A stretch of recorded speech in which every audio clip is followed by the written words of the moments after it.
Hi friends, Shilpa veg recipes ಚಾನಲಿಗೆ ಸ್ವಾಗತ. ಇವತ್ತು ನಾನು ಒಂದು ಸೈಡ್ ಡಿಶ್ ಮಾಡ್ತಾ ಇದ್ದೀನಿ. ಅನ್ನ ರಸಮ್ ಜೊತೆ ಆಗಿರ್ಬೋದು ಅಥವಾ ಮೊಸರನ್ನ ಜೊತೆ ಆಗಿರ್ಬೋದು, ತುಂಬ ರುಚಿಯಾಗಿರುತ್ತೆ. ಸ್ಟಫ್ಡ್ ಬೆಂಡಿ ಮಾಡ್ತಾ ಇದ್ದೀನಿ. ಇದು ತುಂಬಾ ಒಂದು ಸುಲಭವಾಗಿರುವಂಥದ್ದು ಮತ್ತು ರುಚಿಯಾಗಿರುವಂಥದ್ದು. ಬನ್ನಿ ಹಾಗಿದ್ರೆ ಹೇಗೆ ಮಾಡೋದು ನೋಡೋಣ. ಫಸ್ಟು ಬೆಂಡೆಕಾಯಿ ತೊಗೊಂಡಿದ್ದೀನಿ. ಆದಷ್ಟು ಫ್ರೆಶ್ ಆಗಿರುವಂತಹ ಬೆಂಡೆಕಾಯಿನ ತೊಗೊಳ್ಬೇಕು. ಈಗ ಇದನ್ನು ತೊಳೆದುಬಿಟ್ಟು ನೀಟಾಗಿ ಒಂದು ಬಟ್ಟೆಯಲ್ಲಿ ಒರೆಸ್ಬಿಟ್ಟು ಇಟ್ಕೊಳ್ಬೇಕು. ನೀರಿನ ಅಂಶ ಎಲ್ಲ ಏನೂ ಇರಬಾರ್ದು ಬೆಂಡೆಕಾಯಲ್ಲಿ. ನಾನಿಲ್ಲಿ ಬೆಂಡೆಕಾಯಿ ತೊಳೆದಾಗಿದೆ. ಈಗ ಬಟ್ಟೆಯಲ್ಲಿ ನೀಟಾಗಿ ಒರೆಸ್ಬಿಟ್ಟು ಇಟ್ಕೊಳ್ತಾ ಇದ್ದೀನಿ. ಎಷ್ಟು ಬೇಕೋ ಅಷ್ಟು ಬೆಂಡೆಕಾಯಿನ ತೊಗೊಂಡು ಮಾಡ್ಕೊಳ್ಬಹುದು. ನೆಕ್ಸ್ಟ್ ಇದಕ್ಕೆ ಒಂದು ಮಸಾಲೆ ಹುರ್ಕೊಳ್ತಾ ಇದ್ದೀನಿ. ಪ್ಯಾನ್ನ ಬಿಸಿ ಮಾಡೋಕ್ಕೆ ಇಟ್ಟಿದ್ದೀನಿ. 2 ಸ್ಪೂನಷ್ಟು ಧನಿಯಾ, 1 ಸ್ಪೂನಷ್ಟು ಜೀರಿಗೆ ಹಾಕ್ತಾ ಇದ್ದೀನಿ, 1/4 ಸ್ಪೂನಷ್ಟು ಸೋಂಪು ಹಾಕ್ತಾ ಇದ್ದೀನಿ, ಸ್ವಲ್ಪ ಕಾಳು ಮೆಣಸು ಹಾಗೆ ಶೇಂಗಾ ಕೂಡ ಹಾಕ್ಕೊಳ್ತಾ ಇದ್ದೀನಿ. ನೆಕ್ಸ್ಟ್ 2 ಒಣಮೆಣಸಿನ್ಕಾಯಿನ ಕೂಡ ಹಾಕಿ ಇದನ್ನು ಚೆನ್ನಾಗಿ ಫ್ರೈ ಮಾಡ್ಕೊಳ್ತಾ ಇದ್ದೀನಿ. ನಾವಿಲ್ಲಿ ಶೇಂಗಾನ 1 ಅಥವಾ 2 ಸ್ಪೂನ್ ತೊಗೊಳ್ಬೋದು. ಕಾಳುಮೆಣಸು ಕೂಡ ಅಷ್ಟೇ, ನಾನಿಲ್ಲೊಂದು 1/4 ಸ್ಪೂನಷ್ಟು ಹಾಕ್ಕೊಂಡಿದ್ದೀನಿ. ಇದನ್ನು ಡ್ರೈ ರೋಸ್ಟ್ ಮಾಡ್ಕೊಳ್ಬೇಕು, ಎಣ್ಣೆ ಎಲ್ಲ ಹಾಕೋದು ಬೇಡ. ನೆಕ್ಸ್ಟ್ ಈಗ ಇದನ್ನು ಮಿಕ್ಸಿ ಜಾರಿಗೆ ಹಾಕ್ಕೊಳ್ತಾ ಇದ್ದೀನಿ.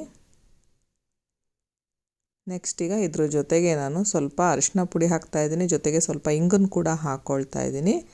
ನೆಕ್ಸ್ಟ್ ಗರಂ ಮಸಾಲ ಹಾಕಿ ಇದನ್ನು ಪೌಡರ್ ಮಾಡಿ ಇಟ್ಕೊಳ್ತಾ ಇದ್ದೀನಿ. ನೆಕ್ಸ್ಟು ಇದೇ ಪ್ಯಾನಿಗೆ ನಾನಿಲ್ಲಿ ಎಳ್ಳನ್ನು ಹಾಕ್ಕೊಳ್ತಾ ಇದ್ದೀನಿ. 1 ಸ್ಪೂನಷ್ಟು ಎಳ್ಳು ಹಾಕ್ಕೊಂಡ್ರೆ 2 ಸ್ಪೂನ್ನಷ್ಟು ಒಣಕೊಬ್ಬರಿನ ಹಾಕ್ಕೊಳ್ತಾ ಇದ್ದೀನಿ. ಈಗ ಇದನ್ನು ಡ್ರೈ ರೋಸ್ಟ್ ಮಾಡ್ಕೊಳ್ಬೇಕು. ಎಳ್ಳು ಬೇಗ ಹುರಿದು ಬಿಡುತ್ತೆ. ನೆಕ್ಸ್ಟ್ ಇದಕ್ಕೆ ಕಡಲೆ ಹಿಟ್ಟನ್ನು ಹಾಕ್ಕೊಳ್ತಾ ಇದ್ದೀನಿ. 2ರಿಂದ 3 ಸ್ಪೂನ್ನಷ್ಟು ಕಡಲೆ ಹಿಟ್ಟನ್ನು ಹಾಕ್ಕೊಂಡು ಹುರ್ಕೊಳ್ಬೇಕು. ಕಡಲೆ ಹಿಟ್ಟನ್ನು ಹಾಗೆ ಕೂಡ ಹಾಕ್ಬೋದು. ಹುರಿದ್ಬಿಟ್ಟು ಹಾಕೋದ್ರಿಂದ ಟೇಸ್ಟು ಇನ್ನೂ ಚೆನ್ನಾಗಿದ್ರು, ಫ್ಲೇವರ್ ಬಿಟ್ಕೊಳ್ಳೋದ್ರಿಂದ ಟೇಸ್ಟ್ ಇನ್ನೂ ಚೆನ್ನಾಗಾಗುತ್ತೆ. ಸೊ ಹಾಗಾಗಿ ಈ ರೀತಿ ಹುರ್ಕೊಳ್ಳುವಾಗ ಕೊನೆಯಲ್ಲಿ ಸ್ವಲ್ಪ ಕಡಲೆ ಹಿಟ್ಟನ್ನು ಹಾಕಿ ಸ್ವಲ್ಪ ಬೆಚ್ಚಗೆ ಹುರ್ಕೊಳ್ಳಿ.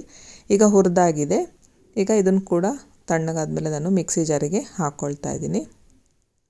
ಫಸ್ಟ್ ಏನು ಮಸಾಲೆ ಹುರಿದಿದ್ದೆ ಅಲ್ಲ ಅದ್ರ ಜೊತೆಗೇ ಹಾಕ್ಕೊಳ್ತಾ ಇದ್ದೀನಿ. ನೀರೇನೋ ಹಾಕ್ಕೊಳ್ದಾಗೆ ನಾವು ಇದನ್ನು ಪುಡಿ ಮಾಡ್ಕೊಳ್ಬೇಕು.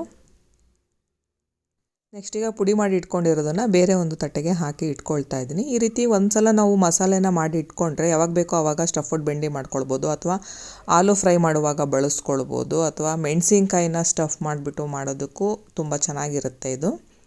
ಈಗ ಚೆನ್ನಾಗಿ ಒಂದ್ಸಲ ಕೈಯಲ್ಲಿ ಮಿಕ್ಸ್ ಮಾಡ್ಕೊಳ್ತಾ ಇದ್ದೀನಿ. ನೆಕ್ಸ್ಟ್ ಇದಕ್ಕೆ ರುಚಿಗೆ ತಕ್ಕಷ್ಟು ಉಪ್ಪು ಹಾಕ್ಕೊಳ್ತಾ ಇದ್ದೀನಿ. ಪುಡಿ ಮಾಡ್ಕೊಳ್ಳುವಾಗೆ ಉಪ್ಪು ಹಾಕ್ಕೊಳ್ಬೋದು ಬೇಕಿದ್ರೆ. ಈಗ ಒಂದ್ಸಲ ಮಿಕ್ಸ್ ಮಾಡ್ಕೊಳ್ತಾ ಇದ್ದೀನಿ. ನೆಕ್ಸ್ಟು 1-2 ಸ್ಪೂನ್ನಷ್ಟು ಎಣ್ಣೆ ಹಾಕ್ಕೊಳ್ಬೇಕಾಗತ್ತೆ. ನಂತರ ಇಲ್ಲಿ ಒಂದು ಅರ್ಧ ಹೋಳಿಗೆಯಷ್ಟು ನಿಂಬೆ ರಸನ ಕೂಡ ಹಾಕ್ಕೊಳ್ತಾ ಇದ್ದೀನಿ.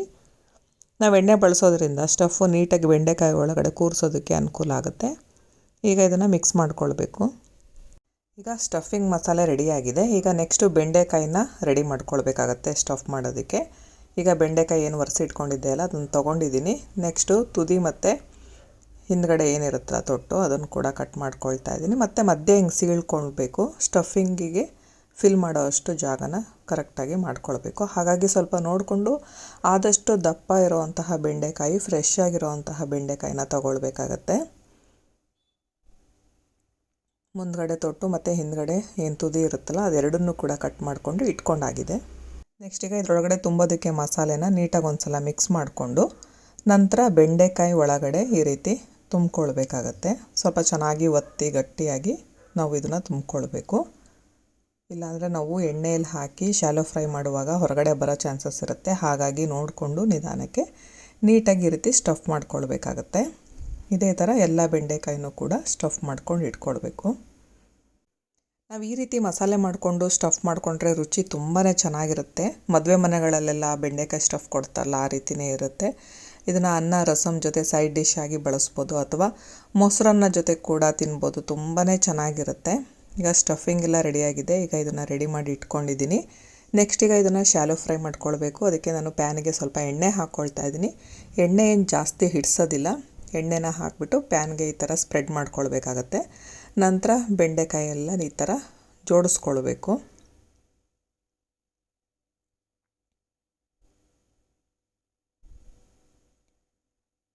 ನೆಕ್ಸ್ಟು ನಿಧಾನಕ್ಕೆ ತಿರುಗಿಸ್ಕೊಳ್ಬೇಕಾಗತ್ತೆ, ಇಲ್ಲಾಂದರೆ ಸ್ಟಫಿಂಗ್ ಎಲ್ಲ ಹೊರಗಡೆ ಬಂದುಬಿಡುತ್ತೆ. ಹಾಗಾಗಿ ನೋಡಿಕೊಂಡು ನಿಧಾನಕ್ಕೆ ನಾವು ತಿರುಗಿಸ್ಕೊಳ್ಬೇಕು.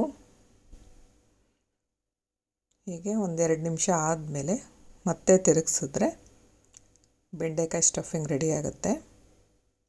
ಸ್ಟಫಿಂಗ್ ಹೊರಗಡೆ ಬರದ ಹಾಗೆ ನೀಟಾಗಿ ನಿಧಾನಕ್ಕೆ ಈ ರೀತಿ ತಿರುಗಿಸ್ಕೊಳ್ಬೇಕು. ಸ್ವಲ್ಪ ಕಲರ್ ಚೇಂಜ್ ಆಗುತ್ತೆ. ಈಗ ಇದನ್ನು ಸರ್ವಿಂಗ್ ಪ್ಲೇಟಿಗೆ ಹಾಕಿದ್ದೀನಿ. ಕೊನೆಯಲ್ಲಿ ನಿಂಬೆ ರಸ ಹಾಕಿ ಸರ್ವ್ ಮಾಡಿದ್ರೆ ತುಂಬ ರುಚಿಯಾಗಿರೋವಂತಹ ಬೆಂಡೆಕಾಯಿ ಸ್ಟಫ್ ರೆಡಿ ಆಗುತ್ತೆ. ನೀವು ಕೂಡ ಈ ರೆಸಿಪಿನ ಮಿಸ್ ಮಾಡದೆ ಟ್ರೈ ಮಾಡಿ. ನಿಮಗೆಲ್ಲ ಈ ವಿಡಿಯೋ ಇಷ್ಟ ಆಯಿತು ಅಂದರೆ ಲೈಕ್ ಮಾಡಿ, ಶೇರ್ ಮಾಡಿ ಹಾಗೂ ಸಬ್ಸ್ಕ್ರೈಬ್ ಮಾಡಿ. Thank you friends.